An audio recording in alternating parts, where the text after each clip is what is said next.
नमस्कार, मैं उषा मेहता और आप देख रहे हैं ताजा दृष्टिकोण। अगस्त और सितंबर 2024 में जो कुछ हुआ उससे इस क्षेत्र के एक गहरे और घनघोर युद्ध में जाने की काफी प्रबल संभावनाएं दिखाई दे रही हैं। 31 जुलाई 2014 को हमास के पॉलिटिकल लीडर इस्माइल हानिया को तेहरान में मारकर इजराइल ने धीरे धीरे अपना फोकस गाजा से हटाकर लेबनान में स्थित हिजबुल्लाह ग्रुप पर केंद्रित कर दिया। यह ग्रुप अक्टूबर 2023 के बाद से ही हमास के सपोर्ट में इजराइल पर अटैक कर रहा है। ईरान समर्थित यह ग्रुप इजरायली नागरिकों के लिए खतरा बनता जा रहा है।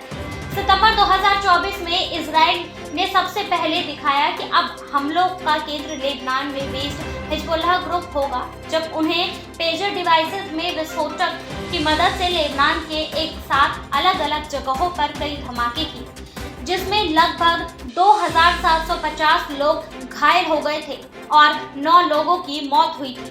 फिर दूसरे धमाकों की लहर कुछ दिन ही बाद आई, जिसमें हिजबुल्लाह ग्रुप द्वारा इस्तेमाल किए जाने वाले वॉकी टॉकी में ब्लास्ट हो गया। 450 के करीब लोग इसमें घायल हुए थे और 20 लोग मारे गए थे। इन घटनाओं से लेबनान में लोगों के अंदर डर पैदा हो गया है। लेकिन इजराइल यही नहीं रुका।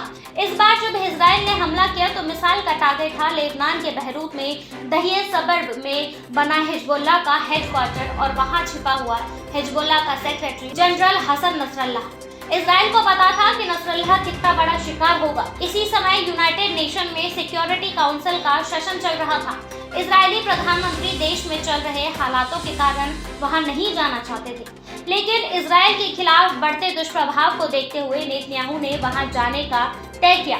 इधर Netanyahu United nation security council में भाषण दे रहे थे। उधर एक एक करके दूसरे देशों के राजनयिक उनके भाषण का बहिष्कार करते हुए यूनाइटेड नेशन के हॉल से बाहर निकल गए, लेकिन फिर भी नेतन्याहू ने हार नहीं मानी।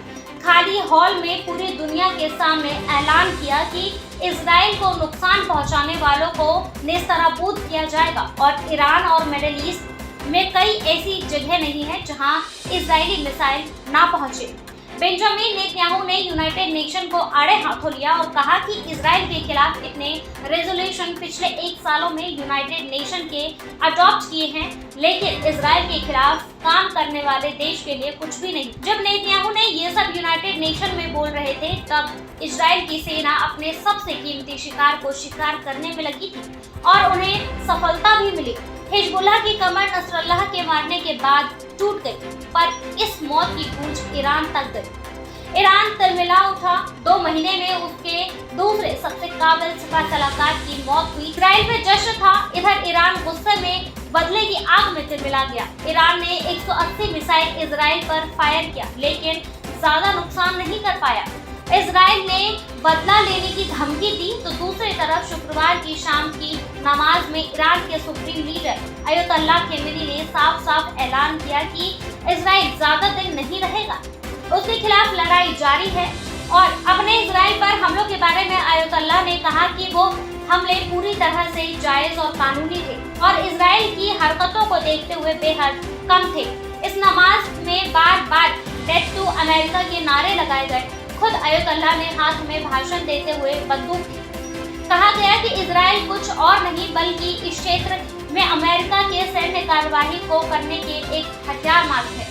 उन्होंने दुनिया भर के मुसलमानों से कहा कि लेबनान और फिलिस्तीन के लिए लड़ो। इस ललकार के बाद इजराइल ने लेबनान पर और भी ज्यादा हमले तेज कर अपना जवाब फिलहाल कर दिया। खबरें आई हैं कि हमलों में नसरल्लाह का उत्तराधिकारी हाशिम सैफुद्दीन भी मारा गया। नई खबर के अनुसार ईरानी रेवोल्यूशन गार्ड्स कुद्स फोर्स के कमांडर इस्माइल कानी से भी ईरान का कोई कांटेक्ट नहीं हो पा रहा। ईरान की मीडिया इस खबर पर शांत है, लेकिन तुर्किश और इजरायली न्यूज आउटलेट्स का कहना है कि शायद कानी भी अटैक में मारे जा चुके हैं।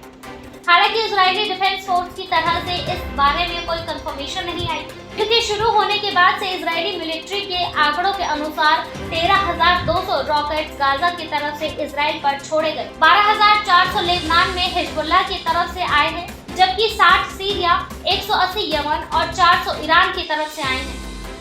इनमें जवाब में इजराइल के हमले बहरूत पर गहराते जा रहे हैं।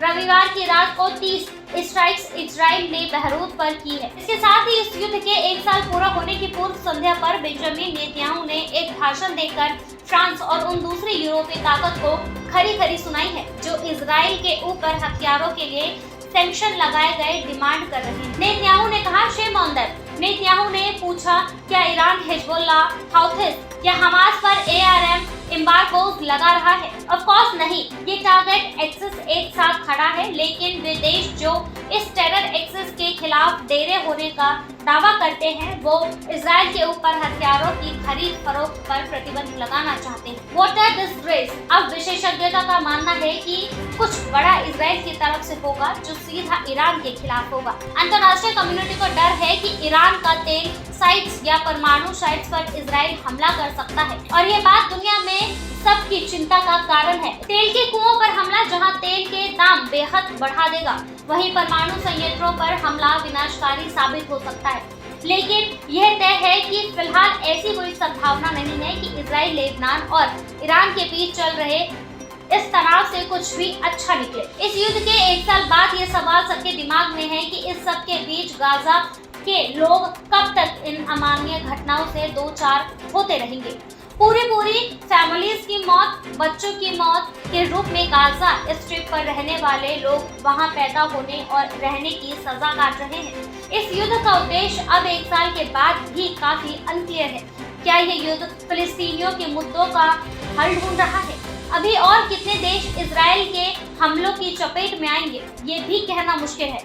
यमन, लेबनान, ईरान पहले ही इजराइल की जवाबी कार्रवाई को चपेट में है और इजराइल रुकने की सूरत में नहीं है। कुछ भी हो, मिडिल ईस्ट एक बार फिर बारूद के ढेर पर बैठ गया है और इसका परिणाम क्या होगा कोई नहीं जानता। इससे जुड़ी और भी खबरों को देखने के लिए जुड़े रहिए हमारे साथ और देखते रहिए ताज़ा दृष्टिकोण। फिलहाल हमारे चैनल को लाइक, सब्सक्राइब एंड शेयर करना ना भूलें।